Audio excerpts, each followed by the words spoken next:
चिराग पासवान से मुलाकात करने के बाद केंद्रीय गृह मंत्री नित्यानंद राय का बयान आया है। उन्होंने कहा है कि चिराग पासवान का घर हमारा पुराना घर है, यहाँ हमारा पुराना संबंध है और सदा रहेगा। जब हमारी मुलाकात होती है तो अच्छी बातें होती हैं। आज भी हुई मुलाकात और भाजपा और रामविलास के देश को अपनी सेवा से खुश रखने का काम किया है। उन्होंने कहा कि महागठबंधन प्रधानमंत्री के कार्य से घबरा चुकी है, जिसके कारण आपसी टकराव हो रहा है। नित्यानंद राय पटना में चिराग पासवान से मिलने उनके आवास पर पहुंचे।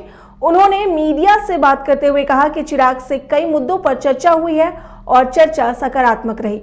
जल्द ही चिराग पासवान के द्वारा एनडीए में शामिल होने की घोषणा करने की भी संभावना जताई जा रही है। नीरज, ऐसे मत करो यार। हम दोनों भाई मिले हैं और जब मिलते हैं तो कुछ न कुछ तो बात होती है, और जब हम लोग मिलते हैं तो अच्छी बात होती है। कहा जा रहा है नित्यानंद, कहा जा रहा है चिराग पासवान आज एनडीए में जाने की घोषणा करेंगे। तमाम बातें हो गई है, खबरें सामने आ जाएगी बिहार के लोगों को कि फिर से सब एक साथ हो गए। हम देखिए, माननीय रामविलास जी और भाजपा हमेशा बिहार को या देश को अपनी सेवा से, काम से हमेशा खुश ही रखने का काम किए हैं। हमने ना किया तो हम लोग एक तरफ सर आप लोग तमाम चिराग पासवान की कुछ मांगे थी, चिराग पासवान की कुछ मांगे। एक अंतिम सवाल है, चिराग के एनडीए में आने से कितना मजबूत होगा एनडीए? बिहार में भाजपा कितनी मजबूत होगी? तो नहीं ना बीजेपी में माना जाए जो चिराग जी हमारे मजबूत नेता है। चिराग जी मजबूत नेता है, चिराग जी का फाइनल हो गया, मजबूत नेता है हमारे, चिराग जी का फाइनल हो गया, मजबूत नेता है। नीतीश कुमार का जी ने एक सुलझी हुई राजनीति की है, वह विरासत इनको मिली हुई है। चिराग जी हमारे मजबूत नेता है। नीरज, ऐसे मत करो यार।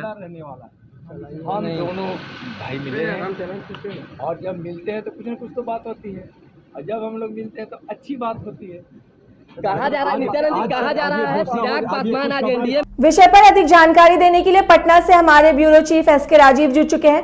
तो एसके राजीव, चिराग पासवान से मुलाकात करने के बाद मंत्री नित्यानंद राय ने अपना बयान दिया है। उन्होंने कहा है कि ऐसी संभावना भी है कि जल्द ही चिराग पासवान एनडीए में शामिल हो सकते हैं। इस पर क्या कुछ जानकारी है? नहीं, देखिए पल्लवी, दरअसल में चिराग पासवान जो कि लोजपा के नेता है और रामविलास पासवान के बेटे हैं, उन्होंने विधिवत नित्यानंद राय जो कि देश के गृह राज्य मंत्री है, उनके साथ उनकी मुलाकात हुई है और लंबी बातचीत हुई है।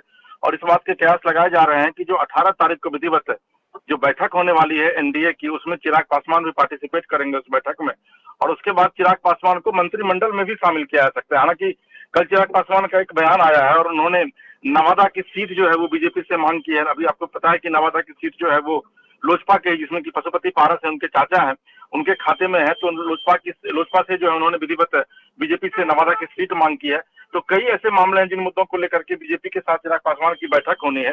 लेकिन सबके बीच इतना ये तय माना जा रहा है कि जिस तरीके से नित्यानंद राय से उन्होंने मुलाकात की है और जो लंबी बातचीत हुई है, उससे इस बात के कयास लगाए जा रहे हैं कि चिराग पासवान जो है, जो अगली कैबिनेट की विस्तार जो अगले कैबिनेट का होने जा रहा है केंद्र में, उसमें चिराग पासवान जो है बतौर मंत्री उसमें पार्टिसिपेट कर सकते हैं, शपथ ले सकते हैं और आने वाले दिनों में एनडीए का हिस्सा हो सकते हैं। जी पल्लवी। जी एसके राजीव, इस जानकारी के लिए आपका शुक्रिया।